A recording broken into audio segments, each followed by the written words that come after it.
係啦，咁我哋介紹我哋重量級嘅嘉賓出場先啦。咁咧就有跑姐龍劍生啊，跑姐你好。Hello， 你好，大家好，大家好。係啊，哇！我哋嘅聽眾咧，好掛住呢一把聲音啊。咁啊，都問下跑姐先啦。我哋嘅聽眾朋友啦，嗱，雖然成日點你嘅歌噶啦，成日聽你嘅歌，咁你有冇啲說話都想同翻佢哋講啊？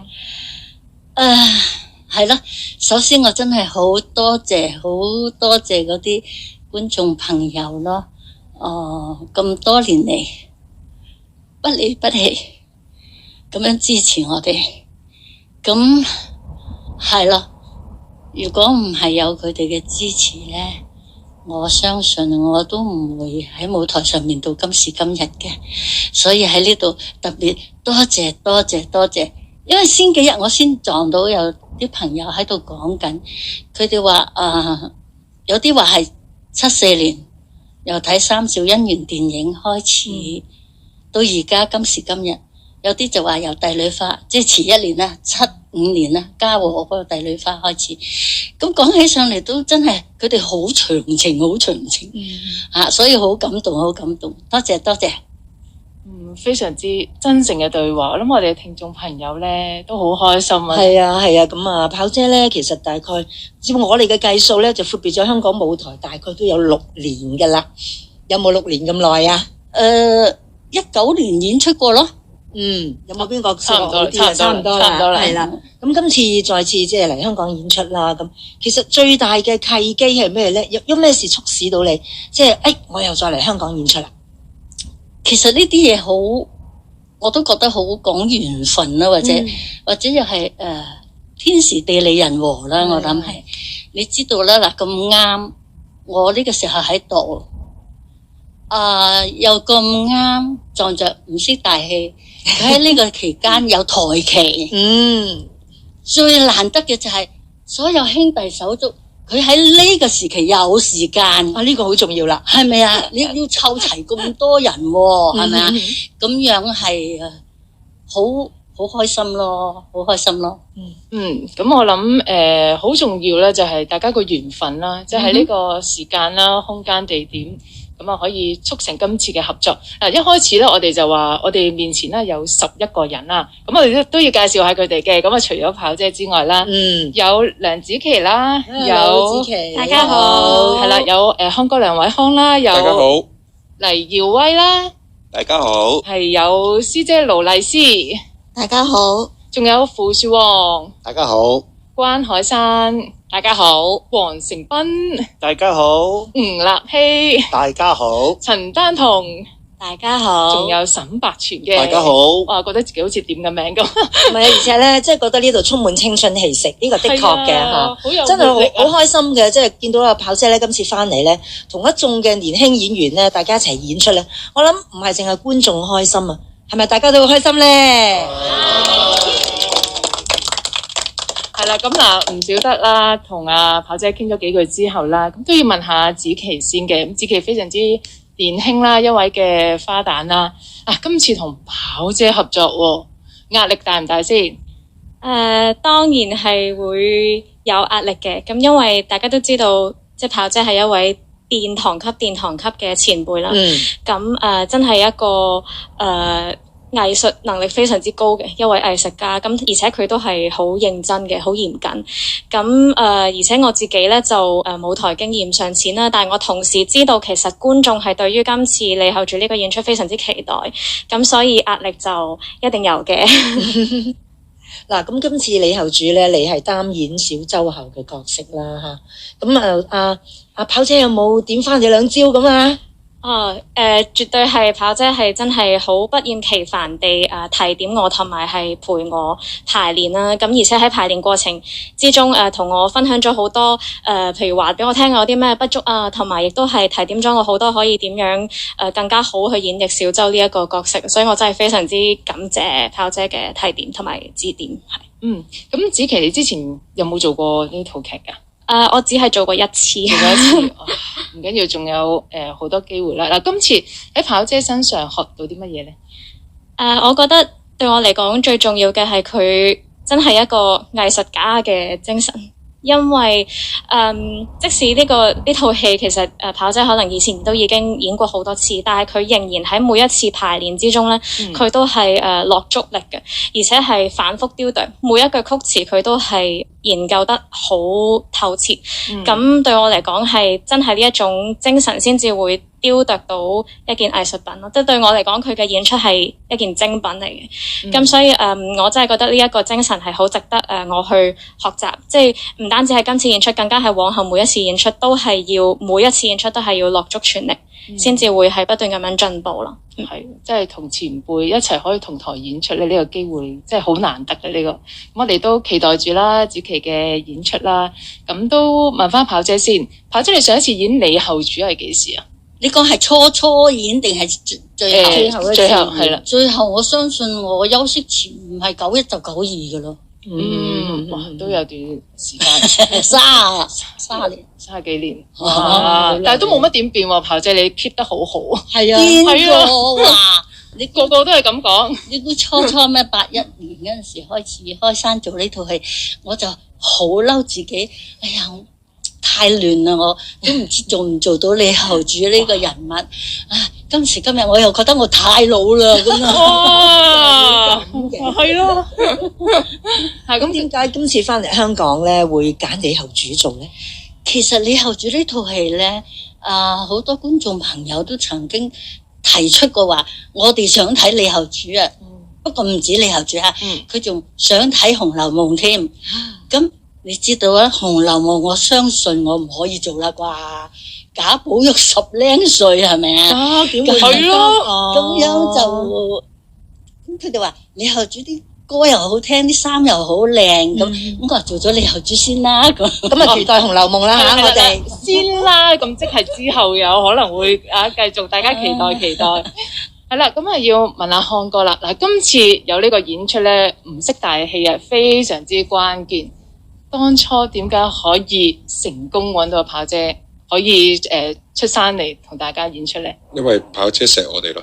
係呢個係嘅，呢個真嘅。如果我冇記錯，應該我同阿威同阿跑姐嘅合作都已經係10年啦。即係做咗4個戲，做咗4個名劇。咁通過呢10年嘅合作，大家應該係跑姐對我同阿威都有一定程度嘅信任啦。咁學頭先跑姐講，都係一個緣分嚟嘅嚇。咁都要真係夾得到期啊，又要即係大家都希望可以參與到嘅台前幕後嘅人都可以齊到腳啊咁樣。咁又跑姐又覺得都應該相信件事嗰個製作啊，各樣行政嘅嘢，各樣交俾我同阿威去處理，佢都應該覺得我哋都唔會甩漏啩，或者唔會係做得太差啩。咁佢對我哋好有信，即係賦予即係好有嘅信心，同埋佢都真係俾咗好多支持俾我哋咯。咁樣咁我哋又即係真心講，哇！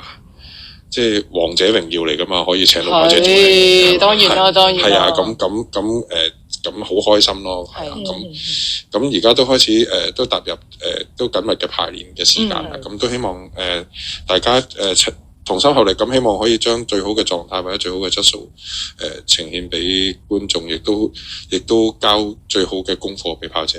咁啊，講到唔識大戲咧，有孖寶啦。咁啊，除咗康啦，即係梁偉康之外，梗係輪到阿威威啦，係咪黎耀威啦？係啦，我想問阿威威咧，今次唔識大戲咧，咁啊，除咗係請阿跑姐翻嚟演李後主之餘咧，咁啊，仲有好多折子戲噶喎。係。咁係咪你哋諗嘅，定係問過跑姐，即係佢嘅意見，話邊個做邊樣啊，邊個配邊個戲啊？會唔會係咁樣嘅情況咧？當然係跟新姐嘅提議啦，其實我哋都有傾嘅。即係傾開揀邊幾套嘅人白嘅戲補嘅。咁因為我哋喺選擇折子戲之前咧，其實我哋知道人腳噶啦嘛。咁我哋再從人腳嗰度去安排一下邊個負責邊套戲，點樣嘅配搭，個次序係點樣樣。咁亦都揀咗新姐比較少演，譬如西樓錯夢啦，即係上次演完出場劇完之後，我哋今次又選擇佢嘅頭場啦。咁啊，九天玄女相信就更加對觀眾更加期待啦。咁樣咁啊，仲有其他牡丹啊、蝶影啊、紫釵咁呢啲都係戲寶，大家都喜歡嘅咁樣。咁希望我哋新一輩嘅都喺新姐身上學到咯，希望有咁嘅想法咯，即係希望我哋都會做得好啲俾觀眾睇。好啦，咁啊，即係提到咧四大名劇啦，咁啊，我隻眼咧就睄到斌仔喎，黃成斌喎，咁你最近都做過呢個《蝶影紅利》啦，又做過《牡丹亭驚夢》啦，係咪？咁今次你喺呢一台戲裏邊，你係會表演邊一段咧？我會演出《牡丹亭驚夢之遊園驚夢》嘅，我係同子琪一齊做嘅。咁啊嗱，斌仔你就係一個即係我哋成日叫做真男人啊，我哋笑啦，一個即係一個男性嘅文武生。咁但係你喺演繹今次即係四大名劇裏邊，咁啊當然係今次有阿跑姐喺度指導啦。咁阿跑姐又過咗啲咩料俾你咧？男仔同女仔始終有啲唔同嘅。係嘅，咁啊跑姐梗係有過好多料啦，佢係有執手指導我同阿子琪去排戲啊，去啲身段啊去指導咁樣咯，咁佢成日都提我哋男仔咧唔好咁演到咁大隻咁咯，只係要收斂翻少少咁樣咯。一個書生啊嘛。係啦，有書生形象咁樣咯。咁啊培新姐都指導我哋好多嘅。我見到啲後生仔啦，我就好中意問噶啦，對住啲大前輩係咪好大壓力，同埋點樣處理呢啲壓力，點樣成為你嘅推動力咧？咁啊，梗係當然係大壓力啦，因為喺我哋身上咧，前輩梗係點到好多唔夠啊，或者係一啲缺點出嚟噶嘛，咁我哋就好希望俾佢睇多啲缺點，咁俾佢數晒出嚟咧，咁咧就容易學到嘢，去提點改善到自己身上邊嘅嘢咁樣咯。咁我哋都盡力去背熟晒啲劇本啊，讀好晒啲曲，先至上去培新姐度俾佢指導咁樣咯。係咁喺揣摩角色之中啦，又同我哋嘅聽眾講下你做咩角色，你點樣去演繹呢個角色咧？咁我哋一路排嘅時候咧，培新姐都有一路講嘅，即係一路分享呢個角色係一個點樣嘅人啊，你要點樣去做啊？唔好做到脫離咗個角色啊，或者脫離咗個戲嘅情節咁樣咯。咁都好多謝培新姐一直嘅指導。咁仲有其他嘅年輕演員咧，都問一問啊，好似阿立希立希，咁啊，你今次喺呢台戲裏邊，你會喺邊套戲裏邊做啲咩角色？係咁，我喺李後主裏邊咧就會飾演李牧啊，呢一個係一個宋邦嘅使臣嚟嘅。咁啊，雖然佢嘅戲份唔多啦，但係相當重要嘅，因為佢即係一個角力嘅一個衝突裏邊係主要針鋒相對啦，同個李後主係啦。咁啊好啦，到就邊個陳丹棠咁你又如何啊？今次喺呢台戲裏邊，我喺李後主呢台戲入邊咧，我就飾演劉柱咁呢個角色啦。咁其實喺外面咧，我哋都有演繹過嘅。咁但係喺我哋排戲裏邊啦，咁啊培新姐咧就會係同我哋安排另類一啲嘅嘢，咁其實我覺得培新姐好好，佢會同我哋安排咗之後咧，咁佢會問翻我哋你哋自己覺得點啊？即係或者你哋覺得順唔順啊？呢度咁我覺得係喺呢方面咧，咁其實佢係幫我哋可能覺得唔使咁規範地好似一個公式化咁樣一定喺呢度入啊，呢度出啊，或者我哋可以變嘅，可以有啲變化，咁可能隨住一個情緒啊，而去用用心去咁樣演出嚟。我覺得培新姐呢樣係對我哋後輩係好好嘅。好啊，跟住我哋不如問下扶樹王啊，咁你又同我哋講下你今次係做乜嘢角色，跑姐又點樣指導你咧？我今次係做陳橋嘅，係一個好忠心嘅老臣子。跑姐今次咧就可以同跑姐學嘢咧，係好開心嘅。因為你話今次我就想學嘢好多，但係咧未必學得到，因為跑姐嘅嘢佢係咁多年嘅經驗同埋對人物嗰種揣摩咧，對於我哋嚟講咧係更高個層脱嚟嘅。我哋平時好多時候做呢啲角色咁，真係好似交咗台詞啊做戲，但係經過同跑姐排戲之後咧，就發覺原來戲係可以咁做嘅。佢係跑姐係好特別有一樣嘢，我係覺得好令我好印象深刻嘅，就係即係人與人之間嘅交流，嗰種人物同埋角色人與人做嗰種交流，眼角嗰種眼神接觸啊，同埋語氣嘅方面嗰啲係好，亦都係估唔到跑姐做老生都好好嘅。啲老生台步好正嘅，真係真係好正好正好正。講我哋真係唔知。係啊，好正好正嘅。學到嘢啊！學到嘢，大把嘢學。不過學得到嘅都係睇自己做法啦。咁好啦，到關海山啊，係啦，咁嗱，海山咧其實應該着數啲嘅，因為你係做即係女評啦、女文女生啦。咁今次喺跑姐身上又學到啲乜嘢咧？我喺呢度住咧就做胡則呢個角色嘅。咁喺培新姐身上咧，其實就真係可以學到好多嘢。咁即係除咗係睇到佢會對嗰個角色嘅人物分析啦，點樣同其他演員嘅交流，點樣令到咧就係其實好多時候我哋未去到做到主角噶嘛。咁但係咧我自己個人咧就係最怕咧就係冇嘢做冇嘢講嘅時候，個台度有啲咩做唔知點算好。但係培新姐會教我哋去點樣同側邊嘅演員去交流，或者佢會帶領我哋去點樣入戲啊，投入呢個角色啊。咁所以其實我自己最期待就真係李後主嘅去個歸航個戲場，因為我做胡則，咁我就好期待點樣可以學到咧，就係點樣就係將成個人可以投入晒，因為培新姐一定會帶到我哋入去，係啦咁咯。好，跟住就不如我哋又同師姐盧麗詩傾下偈啦。知道咧你跟跑姐學嘢都好多年噶啦，咁今次就揾你翻嚟就做咩角色，又同我哋嘅聽眾介紹下。大家好，咁今次咧我喺李後主裏邊咧係做呢個寶儀嘅角色嘅。咁以前喺雛鳳咧呢套戲咧，我哋已經做咗好多無數次啊。嗰陣時咧就有細女姐啦，即係我哋從旁咧都係睇細女姐啊，同埋阿培生姐同埋幾位主角做嗰個印象係好深嘅。咁今次咧我亦都好多謝培生姐俾我可以做到呢個角色，咁我當然好感恩啦。咁雖然咧，即係做咗咁多年，有時有啲好細節嘅嘢咧，都要有培生姐咧去提點我㗎。即係譬如同對方嘅交流啊嗰啲咧，有時咧即係呢啲真係要講經驗咯。即係培生姐真係好精靈嘅，佢一講咧，我就覺得係喎，我做咗咁多年，我都仲未諗到呢個問題，所以我呢度咧就真係好多謝培生姐嘅。咁仲有柏全喎，沈柏全啊。今次你喺呢台戲裏邊，你又扮演咩角色啊？我喺李後主呢套戲入邊就扮演黃埔繼勳呢個角色。咁佢係一個南唐嘅重臣，但係佢係出賣咗南唐。哎呀，奸人咯！係一個奸人嚟嘅。咁培新姐頭先一路排咧，都仲有提點就話你奸就得噶啦，你成場針對住林仁少就得噶啦，一味係奸。係啦，咁佢就咁樣指點咗我啦，同埋可能有啲舞台嘅調度，佢都有一啲指正啊，或者可能有啲咩不足嘅地方，佢都會提點我哋一班年青啲嘅後輩。唔係年青啲，年青。咁所以好多謝培新姐嘅。我想問下啦，咁跑姐點樣教你點樣做得奸啲咧？佢因為跑姐好正氣㗎嘛，係啦，點樣？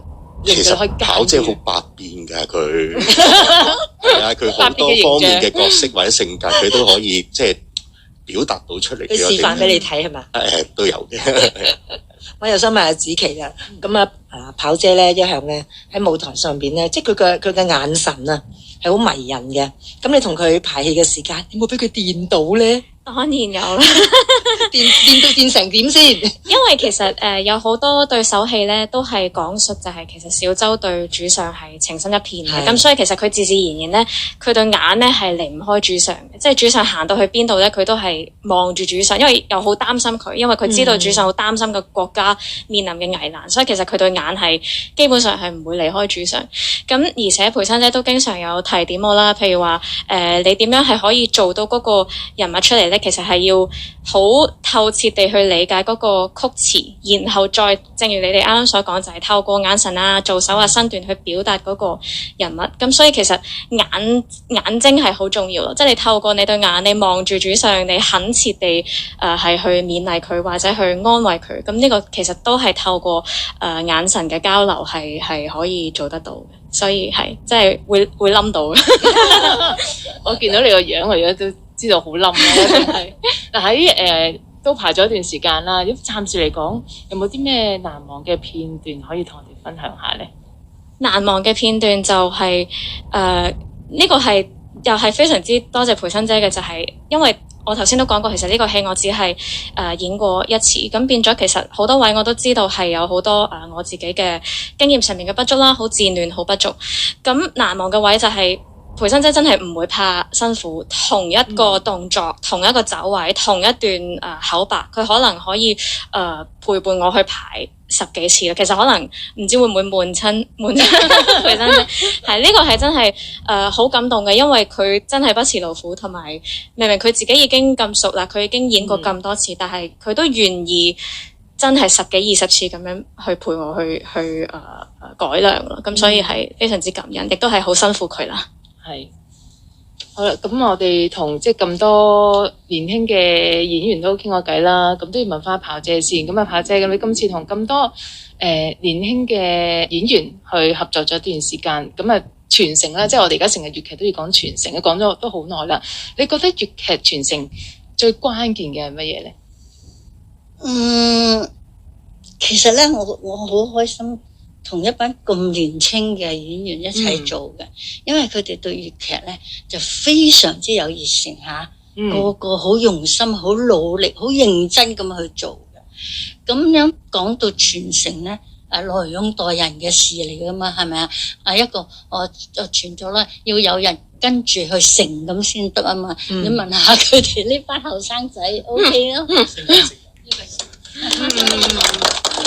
大家排住隊跟你學嘢啊，炮姐。唔好咁講，唔好咁講，大家研究下啫。我依家點解要多多排練咧？因為大家排得多，先係有呢個默契，演出方面先會好睇啲。所以我好希望排多啲咁解啫嘛。咁我見佢哋都喺你身上學咗好多嘢。唔係佢哋客氣啫，其實佢哋個演出雖然唔係話多，但係都好好嘅。